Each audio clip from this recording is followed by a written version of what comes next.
Hey y'all, it's me, your girl BrittReacts. Welcome back, or welcome for the first time, doesn't matter. I'm just glad you're here. Today we're going to react to, listen, we're besties, okay? I don't care. He might not know it, but I know it. This is the Fat Electrician, and he's telling us about Waffle House, the Roman Colosseum of the South.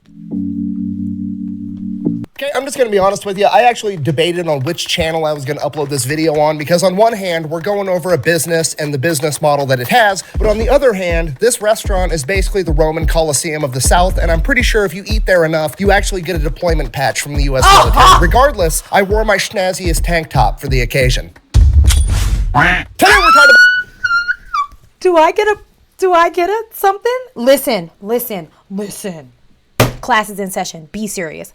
I like to call myself a New York peach. Born in New York, pretty much raised in the South. All my family is from the North, but I am a Georgia peach girl. ATL ho, stand up. ATLANGATA.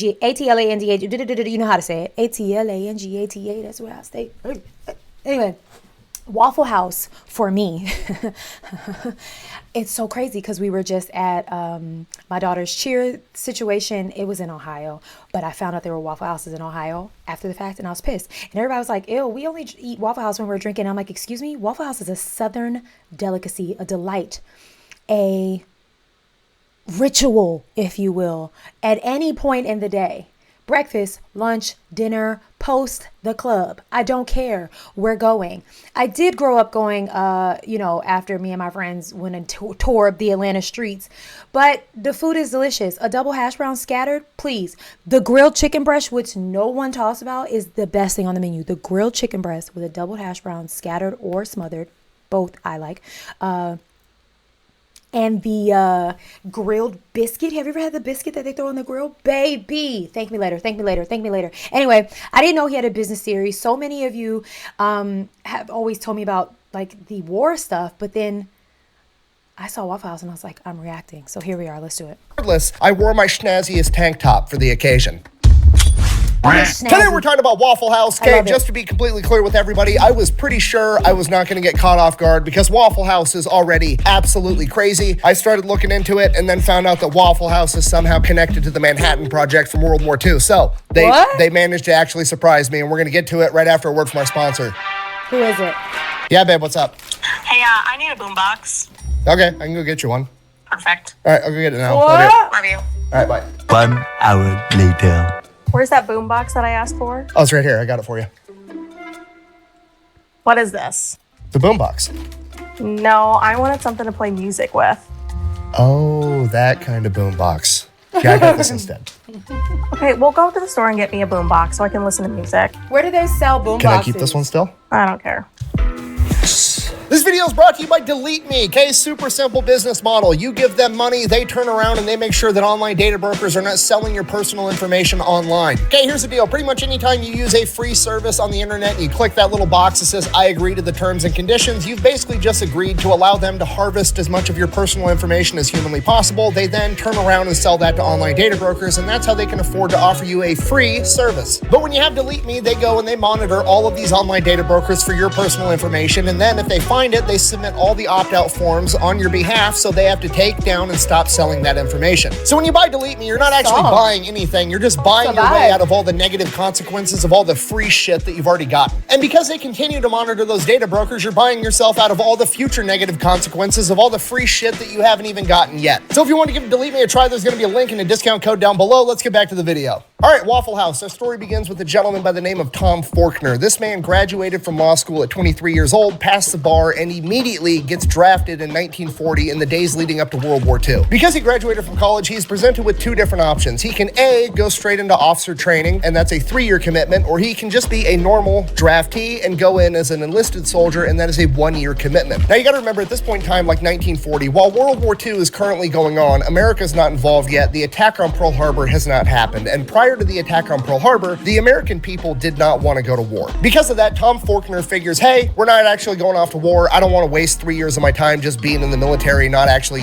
fighting a war or whatever. So he chooses to be a draftee. Goes into the military as an enlisted soldier, E1 private. From there, goes off to basic training. As soon as he gets through basic training, the attack on Pearl Harbor ends up happening. America enters the war. He immediately opts to go into OCS training and commits for 3 years. After he completes the officer training course, he actually gets slotted to be a counterintelligence officer where he does, and I quote, a lot of top secret stuff. You see, my identity must remain mysterious and my mission secret. I cannot reveal it to you. You can actually tell in the interviews that he gave later on in his life, like in his 70s, 80s, and 90s, that he's still not sure what he is and what he isn't allowed to talk about. But he did end up telling us that basically it was his job to try to sneak onto military bases, not as military personnel. So he would basically disguise himself as like a painter or a carpenter or whatever and try to infiltrate a U.S. military base to expose weaknesses within the system to help counteract enemy spies. So he does that for a couple of years, and then one day he ends up getting orders like, hey, you're going to Knoxville, Tennessee. And he's like, okay, for what? And they're like, don't fucking worry about it, just show up. So he shows up in Tennessee and he's given his orders, and those orders, I'm paraphrasing here, but they're essentially— Is that how they talk to y'all in the military? Don't worry about it, just be there. That's how they— Dang. Show up. So he shows up in Tennessee and he's given his orders, and those orders, I'm paraphrasing here, but they're essentially, hey, here's your partner. You two are going to hop in that truck and you are going to drive it from Knoxville, Tennessee to Los Alamos, New Mexico. You guys are going to dress in plain clothes. You're not going to look at what's inside the truck. You're not going to talk about what's inside the truck. You're going to take this map and take that exact route. This route avoids every major city and every major highway. You are going to drive straight there 53 hours straight, taking turns sleeping in the passenger seat and not stopping for any reason whatsoever. And he does this for the next year and a half, pretty much nonstop. And then like 20, 30 years after the fact, he finds out that he was actually hauling the majority of the enriched uranium for all of the nuclear testing and the building of nuclear weapons, which, as we all know— Not the vibranium from Wakanda. Oh my Lord. Lord Jesus. The enriched uranium for all of the nuclear testing and the building of nuclear weapons, which, as we all know, brings about the end of World War II, at which point he gets out of the military, moves back home to Atlanta, Georgia, starts helping his dad out with his real estate agency. Now, he does that for about 10 years, and during this time, he ends up selling the house right next door to his to another guy by the name of Joe Rogers, and they pretty much become best friends. Joe Rogers was also an Army veteran. He was actually a pilot that flew B-24s in World War II. When Joe got back home after the war, he did not want to go off to college, so he actually just took the first job that he was offered, being a short order cook at a now defunct restaurant chain known as Toddle House. He worked his way up, becoming a restaurant manager, then eventually becoming a regional manager. And then one day, his neighbor and best friend, Tom Faulkner, real estate agent, always looking for the next investment, comes to him and is like, hey, I'm thinking about opening up my own restaurant. I can get the real estate deal going on that side. I just wanted to know, like, if I opened up and bought a franchise of Toddle House, would you be willing to run it for me? Now, at this point, it's like 1954, 1955. Joe Rogers has a ton of experience inside the restaurant industry, and he basically tells his best friend, like, hey, don't open a Toddle House. You should start your own thing. Toddle House's business model isn't that great. If you start your own restaurant, I will help you run it. He then goes off on vacation with his family, and by the time he comes back, Tom Faulkner has already bought the real estate and comes to Rogers and is like, cool, what's the business we're starting? Where's Pancake's house? What? We stop at Pancake's house. And within the span of like 6 months, the very first of what is now the legendary restaurant chain of Waffle House opens. And Waffle House is legendary, probably for all the wrong reasons. I mean, even if you've never been to a Waffle House, you've heard about Waffle House because, well, I mean, Kid Rock got in a fight there. You've got Haley Booth, the viral Waffle House cook known as the last chairbender. Ish goes down at the Waffle House. Like, it's part of their brand at this point, but like, it's not stopping anybody from going there. It's not deterring anybody from going to Waffle House because people like to turn up there. The best nights at Waffle House is when there's an altercation and the cops show up. That's like the best night. The food is delicious. You get entertainment. If someone's feeling super fun, they're going to go turn the jukebox on. The bathrooms are questionable, but they have started to like rebrand. And, you know, I don't mind it as long as the food stays the same. The food at Waffle House is undeniably fantastic, and don't argue with me about it in my comments. I've been to every Waffle House you could think of, South Side, East Side, and I'm talking about in Atlanta because those are the only ones that really matter. Delicious, phenomenal. The service is going to, you know what? Actually, I will also say the service has gotten a lot better. But for the most part, it's always going to be subpar. You're not there to tip the waitress $20, bro. Eat the hash browns and go home and go to sleep and be hungover in the morning. What are we talking about here? It's ghetto fine dining. What are we talking about here? Everyone has their own thing. This is Waffle House's thing. I don't know how it started and what it was meant to be, but this is their thing. It's their niche. It's their niche, and they do it well. They're the best of the best. No Waffle House slander will be allowed. None. I'll delete it. Chair bender.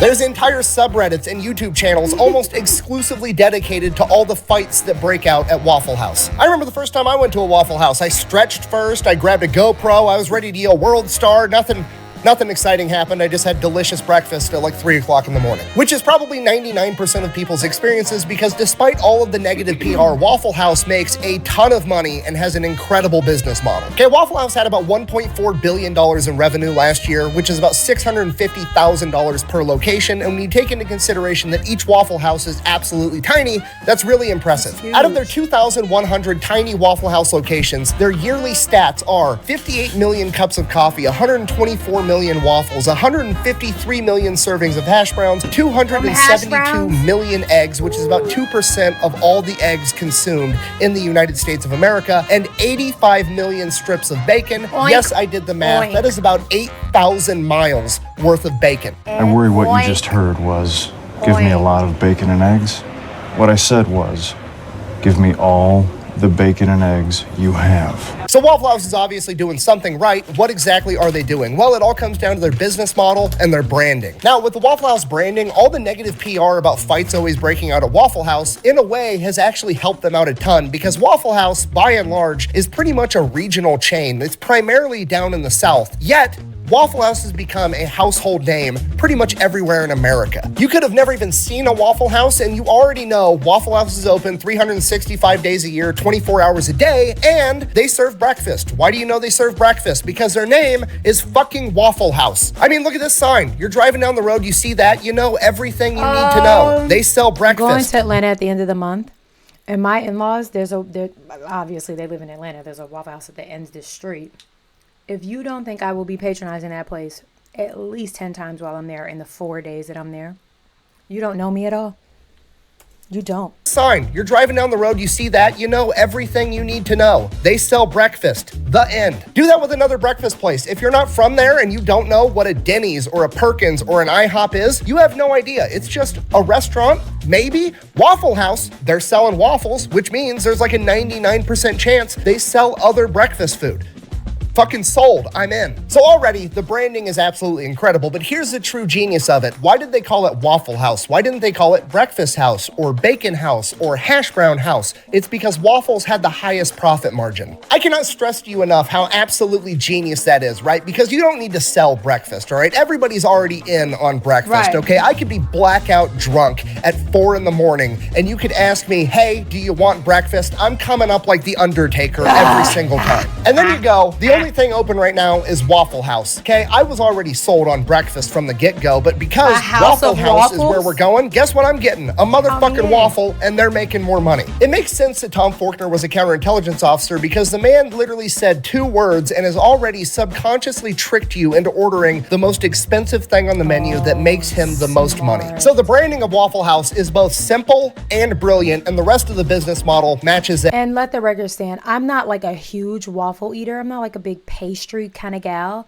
but those waffles, and I'm like, here's the thing, you can order them like on the scale of the color, right? Like you can get a light waffle, you can get a dark waffle, you can get a pecan waffle, you can get what's the other ones, toffee, I don't know, but a light, and their batter is kind of sweet. I'm selling it to you, the batter's kind of sweet. If you get a sweet one, listen here friends, you put a piece of bacon in it and wrap it up like a little taco or a crepe, if you will, if you're a little fancier, with just a little butter. You don't even need syrup because, like I said, the batter's a little sweet. Sweetheart, carry on, praise the Lord. Hello. Waffle House, can we do a collab? I'll wear the merch, whatever you need me to do. As long as I get free double hash browns for a year, I'm locked in. You hear me? Locked in. That to a T. Okay, all Waffle Houses are like virtually identical. They're very small. They only seat like 30 people, and you can actually see the cook making you your food. Now, at a glance, you're just... And cursing each other out. They be back there going at it. I don't care. Wash them dishes. You're hearing all the Waffle House tea and beef right in front. It's a dinner and a show. Dinner and a show.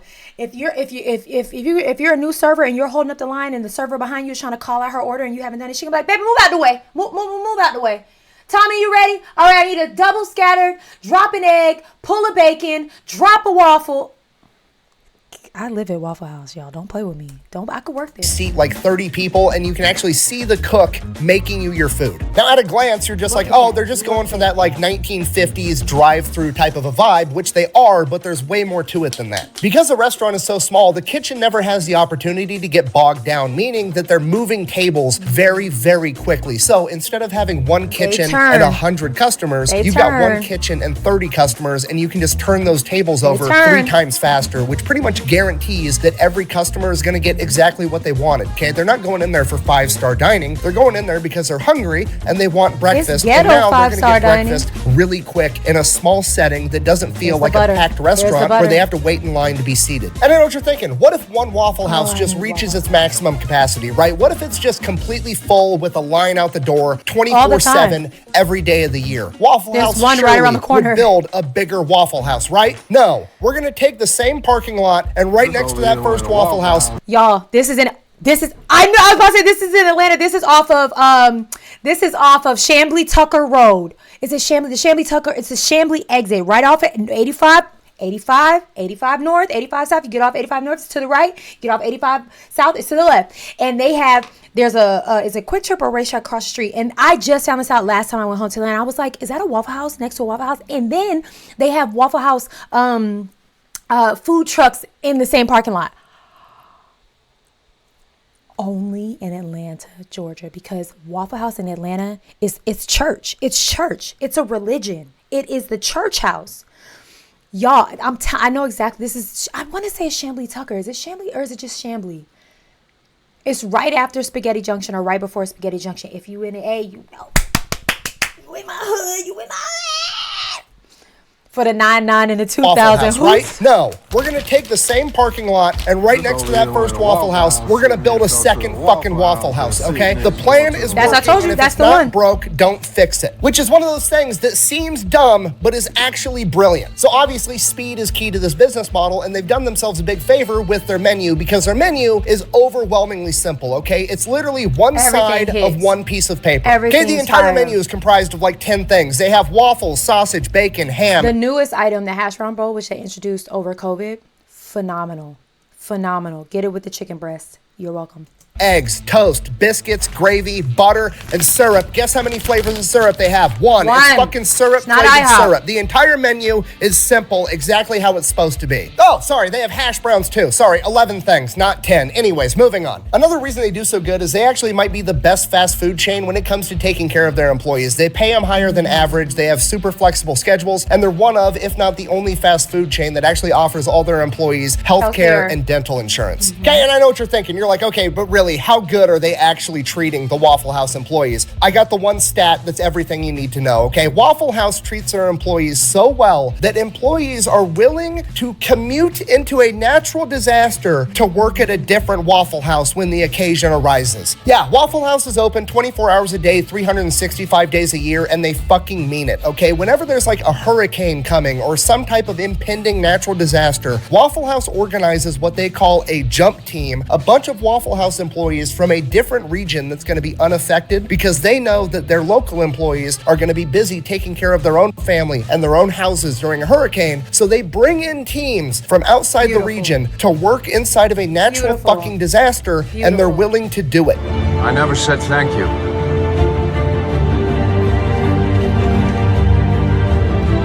And you'll never have to.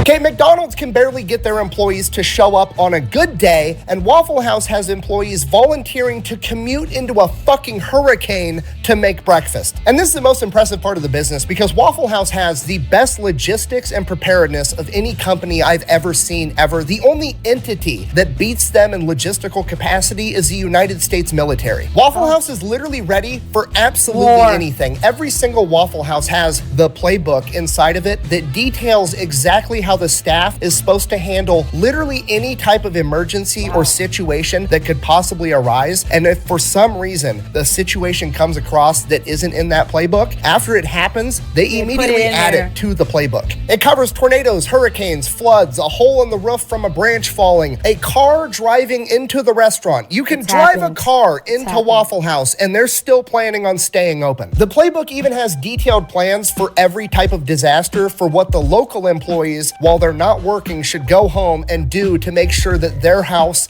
and their family are safe as well. Every single Waffle House has a backup generator. The stovetop, it runs on propane and they have a bunch of extra propane tanks on hand. Flashlights, candles, batteries, backup water. They have a special menu of what they're able to serve when the water is out and they're running on reserve water. When a Waffle House location is going to be in a disaster area, that Waffle House stocks up on extra food, and then all of the neighboring locations in the unaffected area also stock up and stage food there to get them more food when they need it. If Waffle House is a standing structure, those motherfuckers are serving breakfast come hell or high. I didn't need any convincing, but if this doesn't convince you to patronize Waffle House, check your pulse, baby. Check it, because something is wrong. Y'all, get to a house of waffles, or Waffle House. Get there, sit down in the brown booth. It's hard.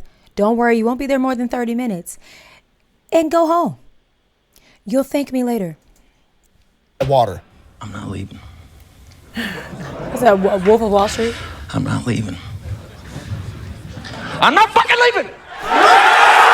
Waffle House is so good at this that FEMA uses them to gauge how bad natural disasters really are. Really? Yes, FEMA, the Federal Emergency Management Agency, literally uses the Waffle House Index to gauge how bad a disaster is. Okay, green, Waffle House is running as normal. Yellow, Waffle House is using the backup generator or having to use an altered menu. Red, Waffle House is closed. People are probably already fucking dead by that point. Waffle House is literally the Terminator of the fast food industry, okay? The fact that the federal government, probably the most powerful entity on the planet, maybe ever, looks at a chain of restaurants and is like, man, if Waffle House is closed, we need to mobilize the National Guard is fucking crazy. Now, maybe you guys are thinking the same thing I was at this point in my research, and I'm like, man, I need to invest in this company. I need to see if I can open up my own Waffle House franchise. This company's awesome. And this is where the bad news comes in. I mean, technically you can franchise a Waffle House, but most of us probably can't. The company is privately owned. It's not on the stock market. It's still owned by the families of the original two founders. And while they do allow franchises, they are super picky about who they let buy in to have a franchise, and they make it very, very expensive to buy in to make sure this is actually what you want. And while that is unfortunate, I think it's actually kind of awesome. It's a company that actually has morals and cares about their image more than they care about next quarter's profits, okay? It's a company that has committed themselves to making breakfast under any circumstances, and they're gonna see that through until the very end, even though they could probably make way more money by just selling franchises and letting whoever the fuck throw up a Waffle House. And now for the fairy tale ending, Joe and Tom worked together as best friends for 62 years to build Waffle House into what it is today. They both passed away at the ages of 97 and 98, and now Waffle House and their legacy lives on as that company is still being operated by their kids, and that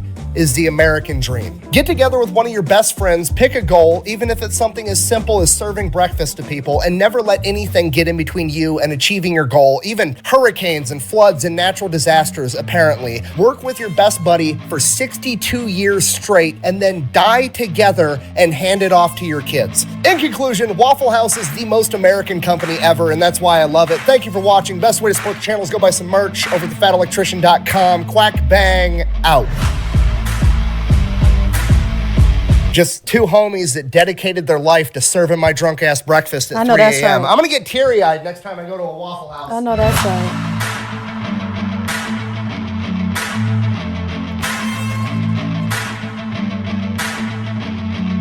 All right. We will be diving into the business series, don't worry.